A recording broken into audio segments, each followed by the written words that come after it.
Comment perdre la moitié des points en physique au moment de l'écriture du résultat? Prenons un exemple. Un classique, calculer l'intensité de la force gravitationnelle. Vous connaissez la formule. On vous a donné la constante de gravitation universelle. Vous appliquez cette formule, vous remplacez par les valeurs, vous simplifiez, vous êtes chaud, vous recopiez tel quel le résultat de votre calculatrice. La semaine suivante, on vous rend votre copie, vous avez seulement la moitié des points et elle est indiquée chiffre significatif. Pourquoi? Gardez tous les chiffres, c'est comme si moi je vous donnais ma taille de cette façon. 1,94 m, ça suffit largement.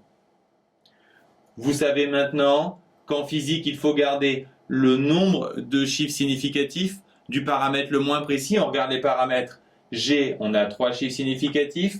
La distance, on en a 2, donc on en garde 2.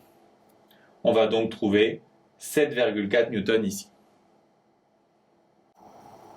En terminale, normalement, vous connaissez tous cette règle, mais c'est une règle simpliste. Pourquoi?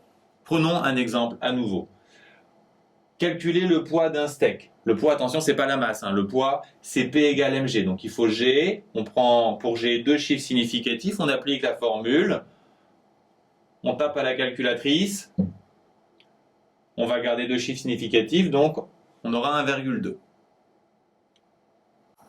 Pourquoi il y a un problème? Si on a écrit que le poids, c'est 1,2, ça signifie qu'en fait, il est compris entre 1,1 et 1,3. On a une incertitude de 0,1. Ici, on calcule l'incertitude relative. 0,1 divisé par la mesure 1,2. On a une incertitude relative de 8,3%. Pour nos paramètres, pour G, on avait 9,8, ce qui signifie qu'on est entre 9,7 et 9,9. Incertitude absolue de 0,1. Incertitude relative 0,1 sur 9,8. 1%. Et pour la masse du steak, 125 grammes, ça signifie qu'il est entre 124 et 126. Incertitude absolue 1. Incertitude relative 0,8%.